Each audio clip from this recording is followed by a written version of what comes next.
Shalom, queridos, leitura bíblica. Hoje, dia 3 de setembro, nosso texto está em 1 de Samuel, no capítulo de número 27. Disse, porém, Davi no seu coração: Ora, ainda algum dia perecerei na mão de Saul. Não há coisa melhor para mim do que escapar apressadamente para a terra dos filisteus, para que Saul perca a esperança de mim e cesse de me buscar por todos os termos de Israel. E assim escaparei de sua mão. Então Davi se levantou, passou com os seus 600 homens, que com ele estavam, a Aquis, filho de Maoque, rei de Gate. E Davi ficou com Aquis em Gate, ele e os seus homens, cada um com a sua casa. Davi com ambas as suas mulheres, Ainoã, Jezreelita, e Abigail, mulher de Nabal, o Carmelita. E sendo Saul avisado de que Davi tinha fugido para Gate, não cuidou mais em o buscar. E disse Davi a Aquis: Se eu tenho achado graça aos teus olhos, dá-me lugar numa das cidades da terra para que ali habite. Pois, por que razão habitaria o teu servo contigo na cidade real? Então lhe deu Aquis, naquele dia, a cidade de Ziclag, pelo que Ziclag pertence aos reis de Judá até o dia de hoje. E foi o número dos dias que Davi habitou na terra dos filisteus, 1 ano e 4 meses. E subia Davi com os seus homens, e deram sobre os Gesurritas, e os Gersitas, e os Amalequitas, porque antigamente eram estes os moradores da terra, desde como quem vai para Sur até a terra do Egito. E Davi feriu aquela terra, e não dava vida nem a homem nem a mulher, tomava ovelhas, vacas, jumentos, camelos e vestes, e voltava à vinha a Aquis, dizendo a Aquis: Sobre onde destes hoje? Dizia Davi: Sobre o sul de Judá, sobre o sul dos Jerameleus e sobre o sul dos Queneus. E Davi não dava vida nem a homem nem a mulher para trazê-los a Gate, dizendo: Para que porventura não nos denunciem, dizendo: Assim Davi fazia. E este era o seu costume por todos os dias que habitou na terra dos filisteus. E Aquis confiava em Davi, dizendo: Fez-se ele, por certo, aborrecível para o seu povo em Israel, pelo que me será por servo para sempre. Primeira carta aos Coríntios, capítulo de número 8. Ora, no tocante às coisas sacrificadas aos ídolos, sabemos que todos temos ciência. A ciência incha, mas o amor edifica. E se alguém cuida saber alguma coisa, ainda não sabe como convém saber. Mas, se alguém ama a Deus, esse é conhecido dele. Assim que, quanto ao comer das coisas sacrificadas aos ídolos, sabemos que o ídolo nada é no mundo e que não há outro Deus, senão um só. Porque ainda que haja também alguns que se chamem deuses, quer no céu, quer na terra, como há muitos deuses e muitos senhores, todavia para nós há um só Deus, o Pai, de quem é tudo e para quem nós vivemos, e um só Senhor, Jesus Cristo, pelo qual são todas as coisas e nós por ele. Mas nem em todos há conhecimento, porque alguns até agora comem no seu costume para com o ídolo coisas sacrificadas ao ídolo, e a sua consciência, sendo fraca, fica contaminada. Ora, o manjar não nos faz agradáveis a Deus, porque se comemos, nada temos demais, e se não comemos, nada nos falta.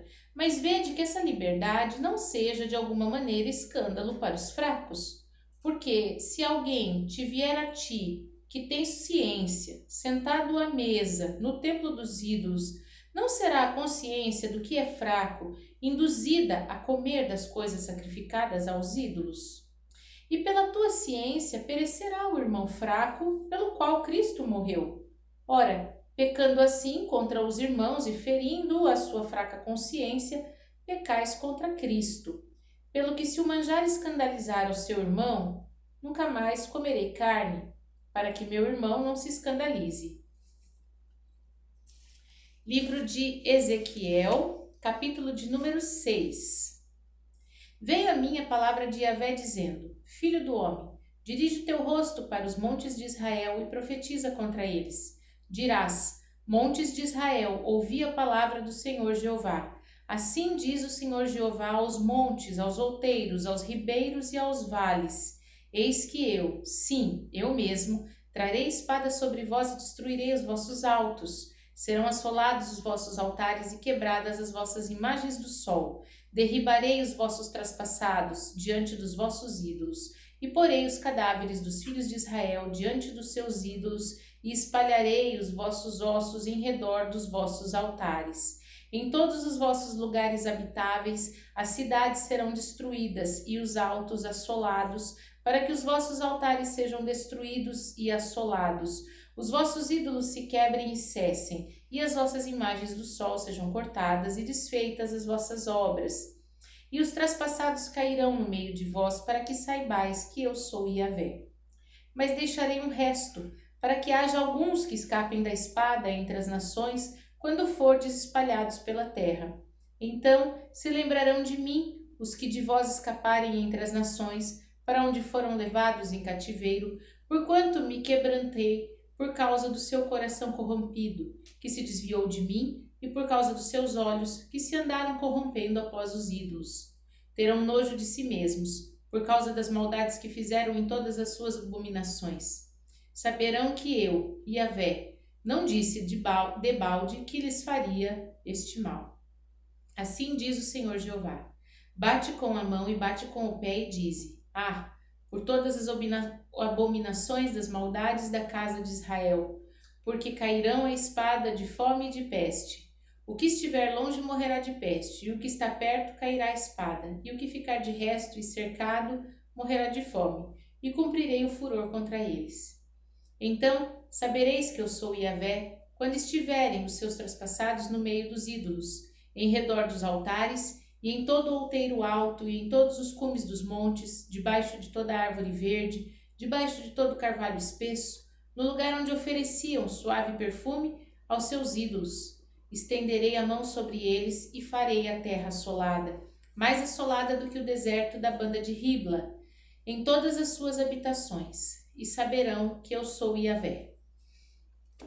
Amém? Vimos então os nossos textos no dia de hoje, 1 de Samuel, no capítulo 27, que Davi estava tão em risco sua vida que ele achou que era mais seguro habitar no meio do inimigo do que ferir um rei ungido por Deus.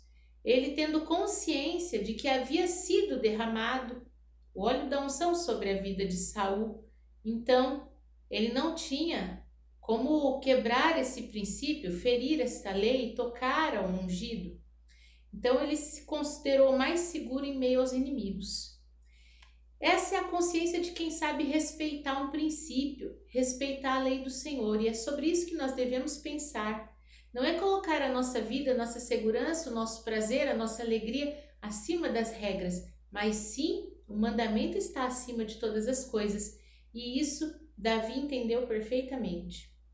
Em 1 aos Coríntios, vemos que é necessário ter a consciência de que nós somos influenciadores. Paulo fala que, de repente, nós temos discernimento e ciência sobre o que nós estamos fazendo nesta terra e que conta para a nossa vida espiritual, mas o novo convertido, a pessoa que está observando a sua fé, a sua vida, a sua conduta, se ela não sabe, ela pode ser influenciada por uma atitude sua. Então, se as nossas atitudes não forem suficientes para trazer as pessoas ao Evangelho, para saquear o inferno e povoar o céu, nós devemos repensar muito bem quais têm sido as nossas condutas, para que a gente não leve outros ao pecado por falta de conhecimento da parte deles. Amém? Então vamos orar? Pai Santo, bendito, maravilhoso, fiel, justo, nós te louvamos, te damos graças, bendizemos ao teu nome, porque o Senhor é bom.